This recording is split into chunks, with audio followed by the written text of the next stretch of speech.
माँ, आज जब मैं आपके सामने बैठा हूँ तो हाथ जुड़े हुए हैं। मेरे मन में प्रश्नों की आंधी है।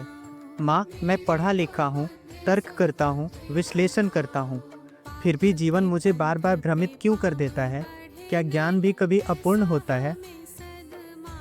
वत्स, ज्ञान अपूर्ण नहीं होता, पर ज्ञान का अहंकार अधूरा दृष्टिकोण देता है। जो जानने लगते हैं वह मौन सीखता है, और जो बोलता ही रहता है वह भी सीखना शुरू भी नहीं कर पाया। माँ, यदि ज्ञान इतना ही प्रकाश है तो फिर इतिहास ज्ञानियों के पतन से क्यों भरा पड़ा है? क्यों बड़े बड़े विद्वान भी गलत निर्णय ले बैठे? क्योंकि वत्स, ज्ञान यदि करुणा से अलग हो जाए तो वह हथियार बन जाता है। बुद्धि दिशा दे सकती है, पर संवेदना ही उसे मानव बनाती है। माँ, मनुष्य सत्य जानना चाहता है, पर जब सत्य कठोर होता है तो वही मनुष्य उससे भागने लगता है। क्या मनुष्य सत्य के योग्य नहीं है? मनुष्य सत्य से नहीं डरता वत्स, वह अपने भ्रम टूटने से डरता है। सत्य दर्पण है, और हर व्यक्ति स्वयं को वैसा देखना नहीं चाहता जैसा वह वास्तव में है। माँ, आज का समाज सफलता को ही चरित्र मानने लगा है, और जो सफल है वही सही है, और जो असफल है उसे अयोग्य समझा जाता है। क्या यही न्याय है? न्याय नहीं वत्स, यह सुविधा का भ्रम है। सफलता दिखती है पर संघर्ष नहीं।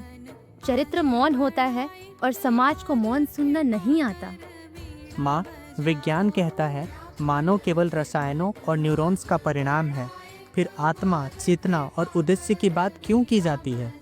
विज्ञान शरीर को समझता है, चेतना अनुभव से जन्म लेती है, मस्तिष्क सोच सकता है, पर अर्थ केवल चेतना खोजती है। जिसे विज्ञान अभी नाप नहीं सकता, उसका अस्तित्व समाप्त नहीं हो जाता। माँ, मन इतना स्थिर क्यों है? एक इच्छा पूरी होती है कि दूसरी जन्म ले लेती है।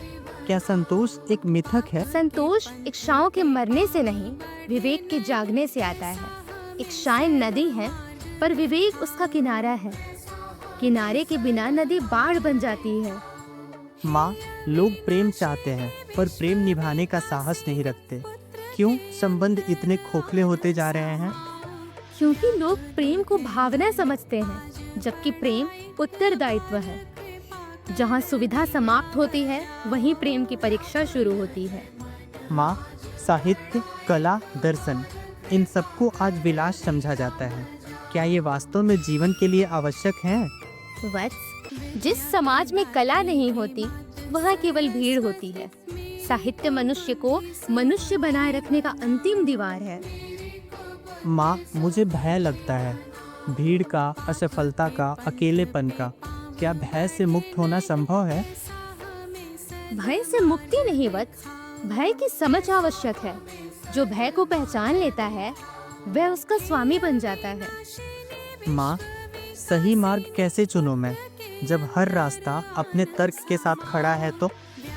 जिस मार्ग पर तेरा विवेक शांत रहे, तेरा कर्म किसी को क्षति न पहुंचाए, और तेरा अहंकार छोटा पड़े, वही सही मार्ग है। माँ, अंतिम प्रश्न। इतना ज्ञान, इतना प्रयास, फिर भी अंत में क्या बचता है? वत्स, अंत में वही बचता है जो तूने दूसरों में जगाया। ज्ञान बांटा जाए तो बढ़ता है, और दबा लिया जाए तो बोझ बन जाता है। माँ, आज समझ गया। आप वीणा नहीं, मेरे विवेक की ध्वनि हैं। आप पुस्तक नहीं, मेरे प्रश्नों का साहस है।